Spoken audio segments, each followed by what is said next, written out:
Hello friends, this is Azfar Ahmad and welcome to Azfar's religion classes. जैसा कि आप सभी लोगों को पता है कि मैंने एनसीईआरटी की सीरीज शुरू की है, उसी सीरीज को हम लोग आज भी कंटिन्यू करेंगे। शुरुआत मैंने क्लास 6 एनसीईआरटी हिस्ट्री से की थी, जिसके 9 चैप्टर्स को ऑलरेडी अपलोड किया जा चुका है और आज चैप्टर नंबर 10 हम लोग करने वाले हैं। इसके ऑलरेडी एक पार्ट को अपलोड किया जा चुका है, तो बचे हुए टॉपिक्स को आज के इस वीडियो में कवर किया जाएगा। ये जो सेशन रहेगा ये दोनों तरह के कैंडिडेट्स के लिए बेनिफिशियल है, चाहे वो हिंदी मीडियम से प्रिपरेशन कर रहे हो या फिर इंग्लिश मीडियम से। ओके, चलिए शुरू करते हैं। इस चैप्टर का नाम है new empire and kingdom. Hindi NCERT में इसका नाम दिया गया है नए साम्राज्य और राज्य। इसमें जो है इस चैप्टर में 16 टॉपिक्स हमें कवर करना है, तो काफ़ी सारे टॉपिक्स तो पिछली वीडियो में कवर हो चुकी हैं, तो बचे हुए टॉपिक्स आज के इस वीडियो में कवर करेंगे।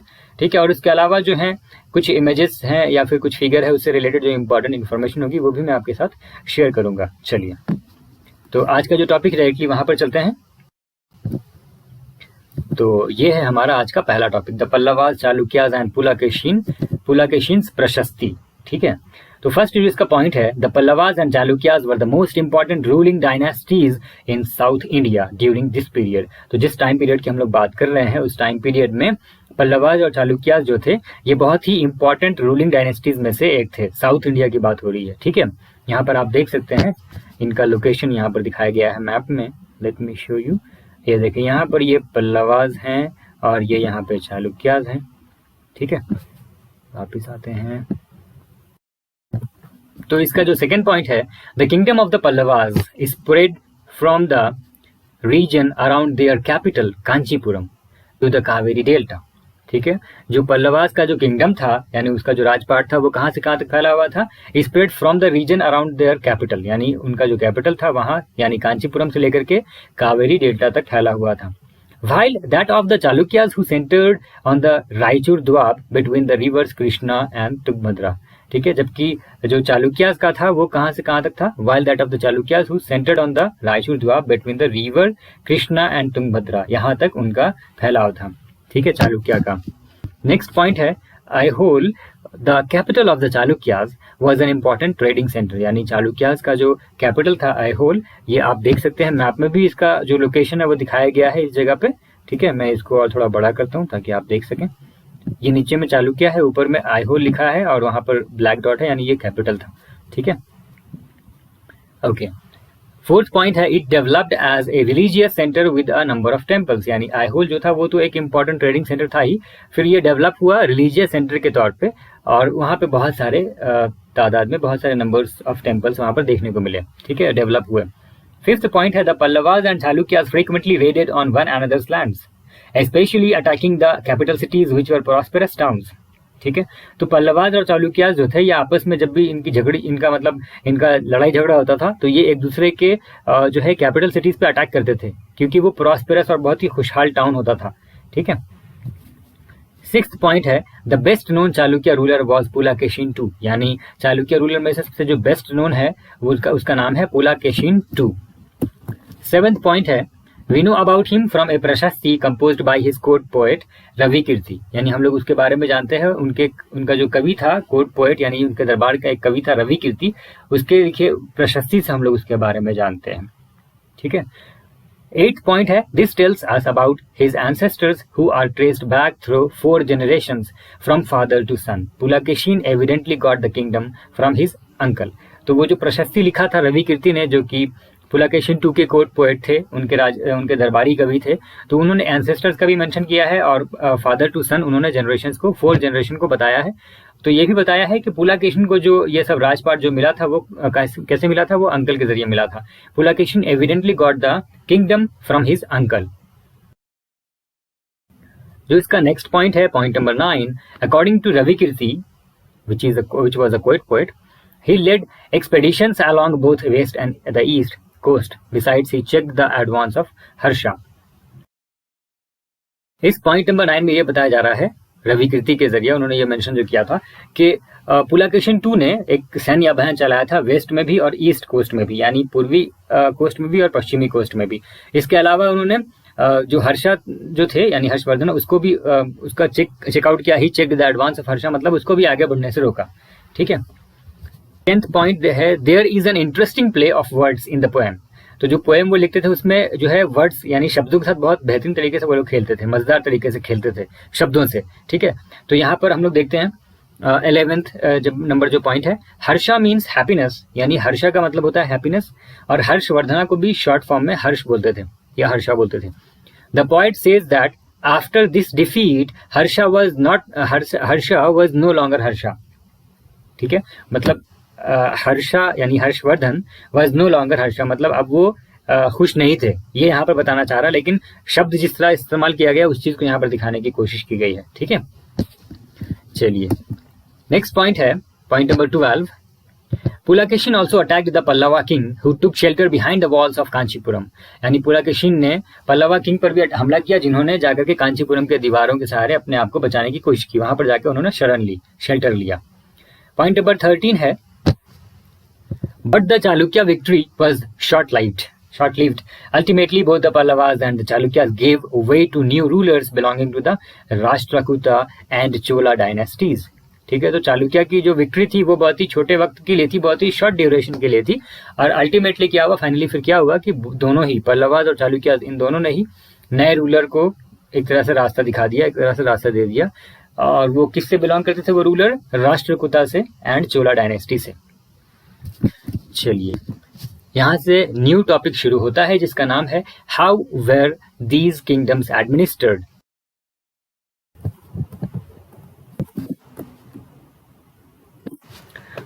Okay, how were these kingdoms administered, यानी जो भी किंगडम्स के बारे में हम लोगों ने पढ़ा है अब तक, तो इन पर हुकूमत कैसे की जाती थी, इनका प्रशासन यानी एडमिनिस्ट्रेशन कैसे चलता था, ठीक है, इसके बारे में हम लोग देखेंगे थोड़ा सा।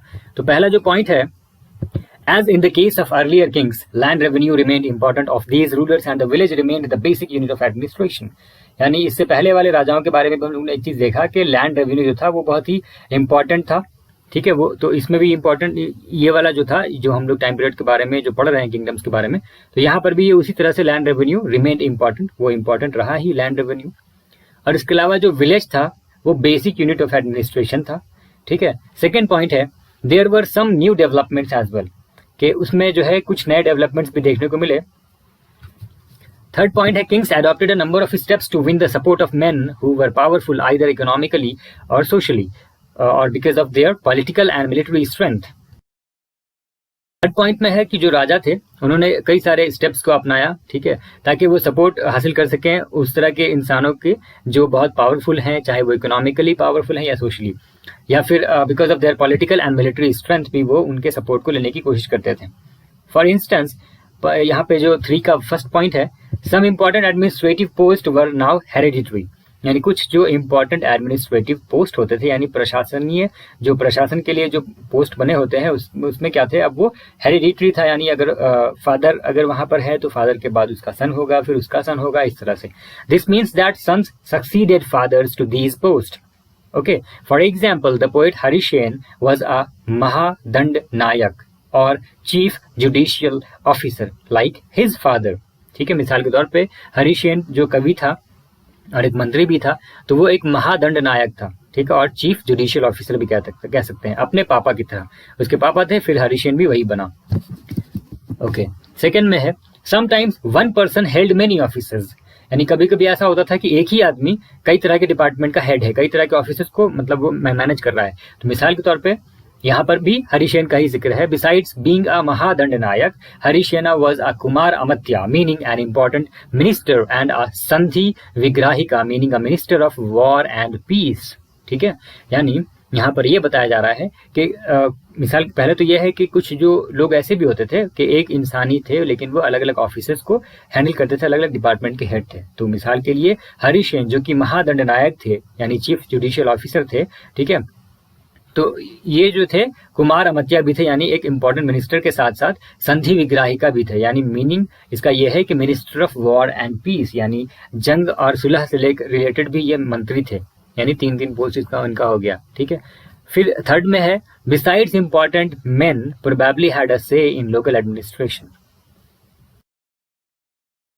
पॉइंट में इस चीज को बताया जा रहा है शुरुआत में कि इन सब चीजों के अलावा बिसाइड्स यानी ये जो चीजें हम लोगों ने पढ़ी 1 और 2 में, तो लोकल जो एडमिनिस्ट्रेशन होता था वहां पर इंपॉर्टेंट मेन का बहुत ही ज्यादा दबाव होता था, ठीक है, उनका बोलबाला था वहां पे। दीज इंक्लूडेड द नगर श्रेष्ठी और चीफ बैंकर, और इनमें कौन कौन से लोग शामिल थे, जैसे नगर श्रेष्ठी यानी चीफ बैंकर और मर्चेंट ऑफ द सिटी। फिर है द सरथावाह और leader of the merchant caravans, the prathama kulika और the chief craftsman and the head of the kayasthas और स्क्राइब्स। तो ये कुछ कुछ लोग थे जिनका लोकल एडमिनिस्ट्रेशन में दबदबा था, वहां पर इनका बोलबाला था। ठीक है, फोर्थ पॉइंट देखते हैं। ओके, ये थर्ड पॉइंट यहाँ तक फिनिश है। तो जो न्यू फोर्थ पॉइंट है उसमें है these policies were reasonably effective but sooner और later some of these powerful men grew strong enough to set up independent kingdoms. तो ये जो पॉलिसीज थे ये रीजनेबली इफेक्टिव तो थे, लेकिन धीरे धीरे करके क्या हुआ कि इसमें से कुछ मैन जो है इतने पावरफुल होते चले गए कि उन्होंने अपना एक इंडिपेंडेंट किंगडम सेटअप करना शुरू कर दिया। चलिए, यहाँ से न्यू टॉपिक शुरू हो रहा है, a new kind of army. ठीक है, तो एक नई तरह की फौज जो है उसके बारे में हम लोग यहाँ पर देखेंगे। जो फर्स्ट पॉइंट है, like earlier rulers some of these kings maintained a well organised army with elephants, chariots, cavalry and foot soldiers. यानी पुराने जो हुक्मरान थे उनके तरह कुछ राजा ऐसे भी थे अभी तक जो बहुत ही अच्छे तरीके से ऑर्गेनाइज आर्मी को मेंटेन करते थे, जिसमें एलिफेंट्स होते थे यानी हाथी वगैरह होते थे, ठीक है, रथ वगैरह होता था, कैवलरी होती थी और फुट सोल्जर्स यानी पैदल सेना भी होती थी। सेकेंड जो पॉइंट है, besides there were military leaders who provided the king with troops whenever he needed them. यानी इन सब के अलावा मिलिट्री लीडर्स जो थे वो जो प्रोवाइड करते थे राजा को एक अलग से ट्रूप्स यानी सोल्जर्स जब भी उनको जरूरत पड़ती थी। They were not paid regular salaries. Instead, some of them received grants of land. उनको रेगुलर सैलरीज नहीं दी जाती थी, इसके बदले में उनको जो है जमीन का जो है ग्रांट रिसीव करने को मिलता था। Some of them received grants of land. वो जमीन के ग्रांट को रिसीव करते थे। थर्ड पॉइंट है, they collected revenue from the land and used this to maintain soldiers and horses and provide equipment for warfare. यानी वो क्या करते थे, वो रेवेन्यू कलेक्ट करते थे जमीन से और उसका इस्तेमाल करते थे सोल्जर्स को मेंटेन करने में, ठीक है, और उसके घोड़ों को मेंटेन करने में, और प्रोवाइड करते थे इक्विपमेंट जंग के लिए, ठीक है, फॉर वॉरफेयर। फोर्थ पॉइंट है, these men were known as samantas, और इस तरह के इंसान को क्या कहते थे, समांताज कहते थे। Whenever the ruler was weak, samantas tried to become independent, और जब भी रूलर वीक पड़ता था, हुक्मरान कमजोर पड़ता था, तो समांताज कोशिश करता था आजाद होने की, बिकम इंडिपेंडेंट। ओके, यहाँ से न्यू टॉपिक शुरू हो रहा है, assemblies in the southern kingdom है सभा। तो असेंबलीज यानी जो सभाएं हैं साउदर्न किंगडम में, उससे रिलेटेड कुछ चीजें हम लोग यहाँ पर देखेंगे। The inscriptions of the Pallavas mention a number of local assemblies, यानी जो पल्लवास के जो इंस्क्रिप्शंस हमें मिले हैं उसमें जो है कई सारे लोकल असेंबलीज का जिक्र मिला है हमें। सेकेंड पॉइंट है, दीज इंक्लूडेड द सभा which was an assembly of ब्राह्मण लैंड ओनर्स। तो इसमें सभा भी इंक्लूड है जो कि एक तरह की असेंबली थी ब्राह्मण लैंड ओनर्स की, यानी ब्राह्मण जमीन के मालिकों की असेंबली थी जिसको सभा कहा गया है।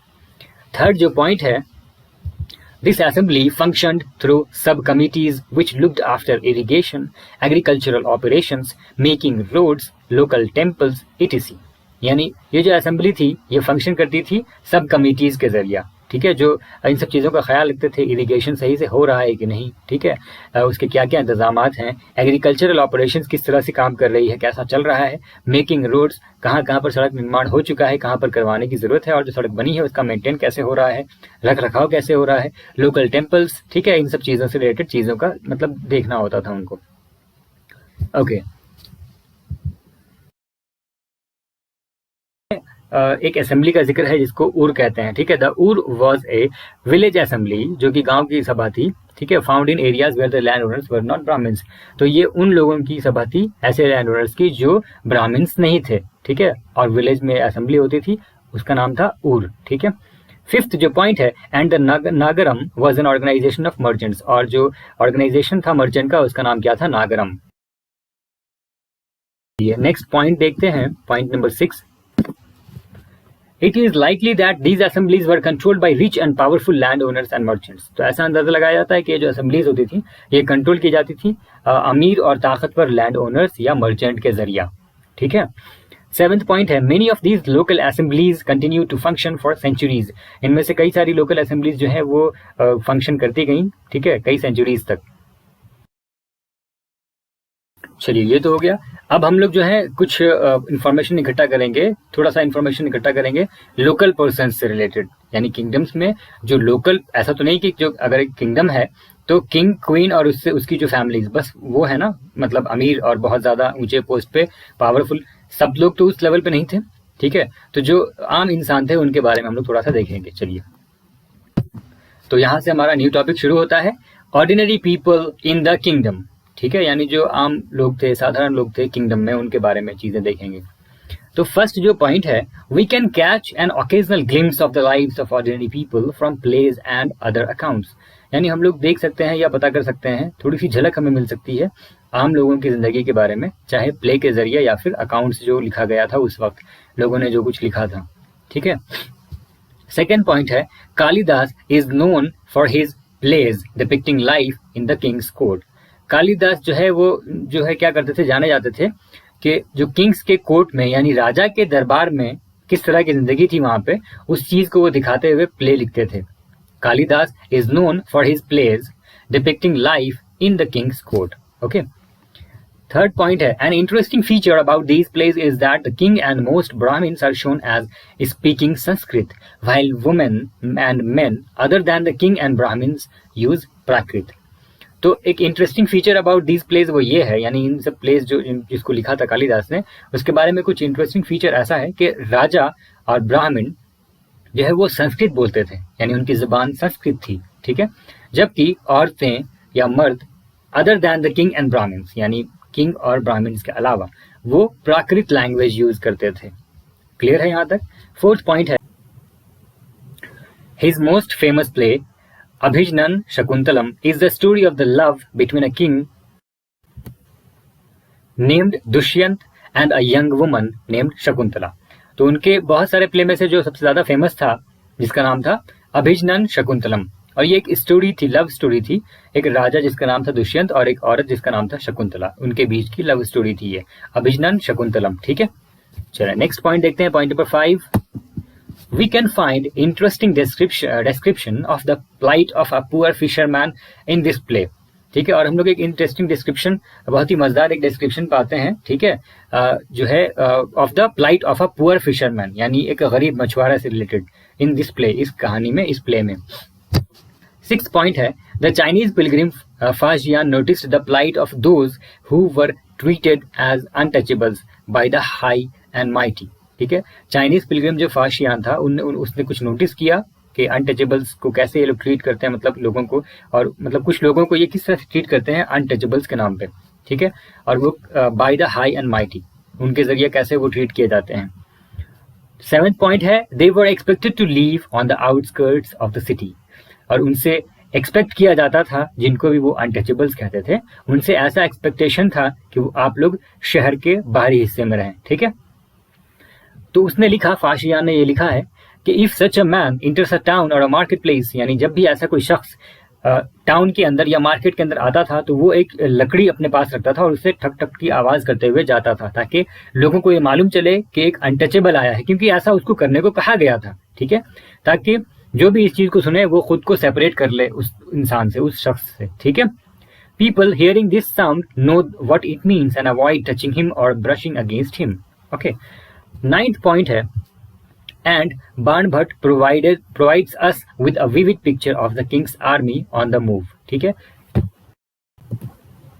एक जगह जो है बाणभट्ट के जरिया, राजा की जरिया जो एक आर्मी निकली थी, उसका एक मूव पे उसका एक बहुत ही बेहतरीन जो है पिक्चर को पेश किया गया है इस प्ले के जरिया, ठीक है। तो हम लोग मछुआरे के बारे में और ये किंग्स आर्मी है इसके बारे में थोड़ा सा और डीप में जाकर के देखेंगे, ठीक है। चलिए यहाँ पर पहले हम लोग देखते हैं, a fisherman finds a ring, जिसके बारे में हम लोगों ने देखा यहाँ पे कि we find an interesting description, point number 5, we find an interesting description of the plight of a poor fisherman in this play। तो उसके बारे में हम लोग देखते हैं अभी, ठीक है। जो इसके अंदर जो फर्स्ट पॉइंट है, a fisherman found a precious ring, ठीक है। क्या हुआ था कि वो जो मछुआरा था उसको एक बहुत ही कीमती अंगूठी मिली थी, तो वो क्या किया कि राजा के पास गया, ठीक है, which the king had given to Shakuntala, जो कि जो अंगूठी राजा ने शकुंतला को दिया था, ठीक है, but which had been accidentally swallowed by a fish, लेकिन वो निगल लिया गया अनफॉर्चुनेटली एक्सीडेंटली एक मछली के जरिए। तो वो मछली इत्तेफाक से उसके पास उससे पकड़ाई, तो जब उसको कट किया होगा तो अंगूठी उसको मिली होगी, ठीक है। तो वो पैलेस में गया, महल में गया, ठीक है। जो दरवाजे पे जो चौकीदार थे ना, गेटमैन, उसको चोरी के इल्जाम में उस पर उसने चोरी का इल्जाम लगा दिया, ठीक है। उसके बाद जो चीफ पुलिस ऑफिसर आया वो भी बहुत ही रूड था, वो भी बेहतर इंसान नहीं था, वो अच्छा इंसान नहीं था। तो फिर भी जो है राजा बहुत खुश हुआ, ठीक है। When he saw the ring and sent a reward for the fisherman, तो राजा खुश हुआ क्योंकि उसको अंगूठी वो बहुत अजीज थी, वो उसको अंगूठी वापस मिल गई। तो अंगूठी मिलने पे वो खुश हुआ और उसको जो है कुछ रिवॉर्ड भेज दिया मछुआरे को। देन उसके बाद क्या था कि police officer and the gateman decided to take a share of the reward and went along the fisherman to have a drink.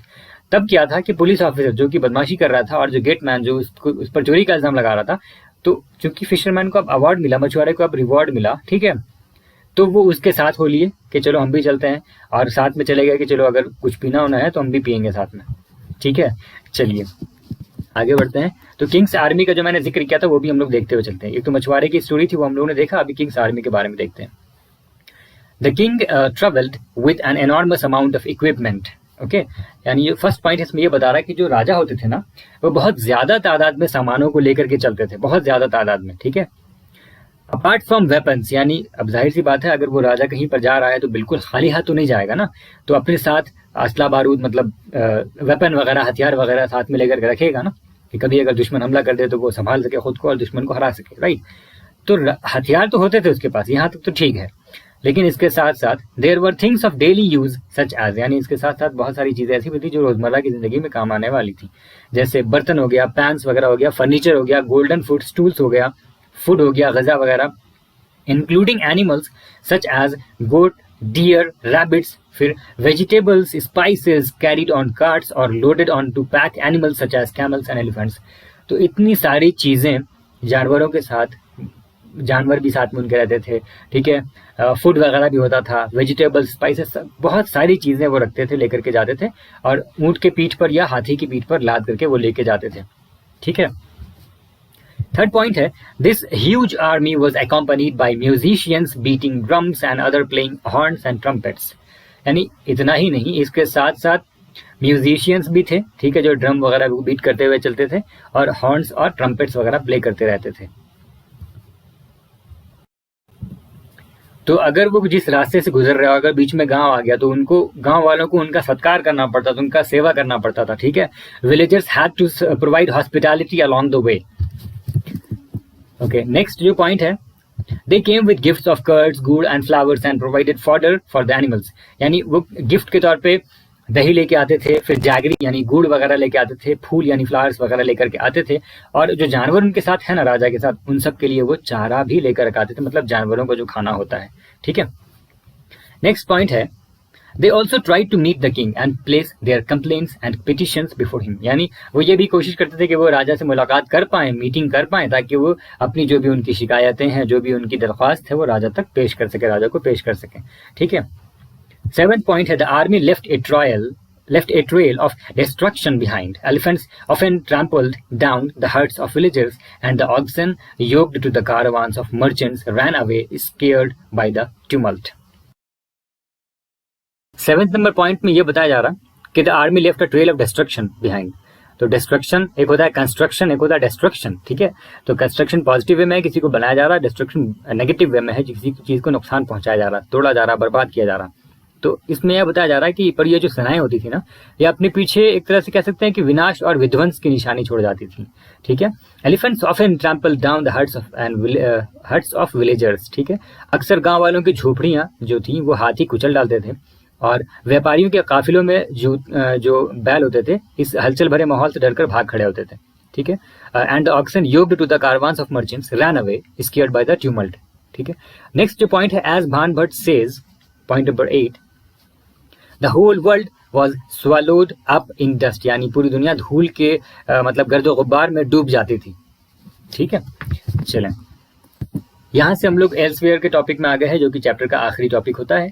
अब तो ये आखिरी टॉपिक है इस चैप्टर का, चैप्टर नंबर 10 का, जिसका नाम है elsewhere about Arab and Islam. हम लोग इसमें पढ़ेंगे अरब के बारे में और इस्लाम रिलीजन के बारे में। तो फर्स्ट पॉइंट इसमें जो है कि जो यहाँ पर मैप 6 आपको दिखाया गया है, तो अरब को आप देख सकते हैं यहाँ पर ये अरबिया है, अरबिया या अरब दोनों एक ही बात है, ठीक है। तो जबकि ये जो है although it is a desert, it was at the hub of communications for centuries, यानी ऐसे तो देखा जाता है कि वो एक डेजर्ट की तरह है वहाँ पर, लेकिन फिर भी ये हब ऑफ कम्युनिकेशन पे स्थित था, ठीक है, फॉर सेंचुरीज, कई सदियों तक। In fact Arab merchants and sellers, यानी अरब जो सौदागर थे और जो सेलर्स थे, उन्होंने बहुत ही एक इंपॉर्टेंट रोल प्ले किया इन द सी ट्रेड, यानी समुद्री जो तजारत था, बिजनेस था उसमें, between India and Europe, India और यूरोप के बीच में। नेक्स्ट जो पॉइंट है, पॉइंट नंबर 3, इसमें बताया जा रहा है कि अदर्स हु लिव्ड इन अरब, यानी दूसरे जो लोग अरब में रहते थे वो बेदुइन्स थे, पैस्टोरल ट्राइब्स थे, depending mainly on camels, hardy animals that could survive in the desert. Camels पे डिपेंड करते थे और दूसरे हार्डी एनिमल्स पे डिपेंड करते थे जो कि सर्वाइव कर सकता था डेजर्ट में। फिर आगे बताया जा रहा है कि अराउंड 1400 ईयर्स अगो, यानी लगभग 1400 साल पहले अरब में प्रॉफिट मोहम्मद सल्लल्लाहु अलैहि वसल्लम ने एक न्यू रिलीजन को इंट्रोड्यूस किया जिसका नाम था इस्लाम, यानी अल्लाह के जरिए भेजे गए आखिरी पैगंबर थे मोहम्मद सल्लल्लाहु अलैहि वसल्लम, ठीक है। तो उनका जो है इंट्रोड्यूस उन्होंने किया था इस्लाम रिलीजन को अरबिया में लगभग 1400 साल पहले। तो नेक्स्ट पॉइंट में बताया जा रहा है like Christianity, Islam was a religion that laid stress on the equality and unity of all before Allah, the one supreme God, यानी अल्लाह जो कि वन सुप्रीम गॉड है, ठीक है, तो उनके सामने तमाम लोग बराबर हैं, ठीक है। ओके, नेक्स्ट पॉइंट है यहाँ पे point number 6, here is a verse from the Quran the sacred book of Islam, यानी यहाँ पे जो है ये जो वर्सेस कुछ दिए हुए हैं जो कि इस्लाम का जो सैक्रेड बुक है, जो पवित्र ग्रंथ है, यानी होली बुक है जो कुरान शरीफ, उससे रिलेटेड जो है कुछ वर्सेस उससे लिए गए हैं यहाँ पे, जो यहाँ पर मेंशन किया जा रहा है, ठीक है। For Muslim men and women, for believing men and women, for devout men and women, for true men and women, for men and women who are patient and constant, for men and women who humble themselves, for men and women who give in charity, for men and women who fast, for men and women who guard their chastity, and for men and women who engage much in Allah's remembrance. For them has Allah prepared forgiveness and great reward.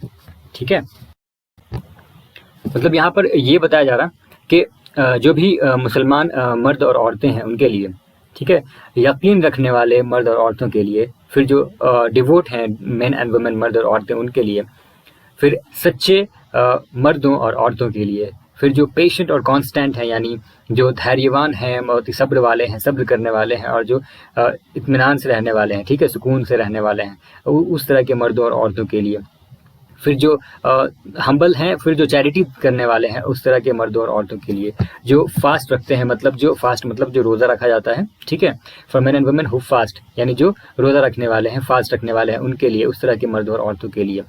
फिर for men and women who guard their chastity, यानी ऐसे मर्दों और औरतों के लिए भी जो कि अपनी पवित्रता बनाए रखते हैं, मतलब जो कि अपने आपकी अपने ईमान की, अपने इज्जत की हिफाजत करते हैं, ठीक है।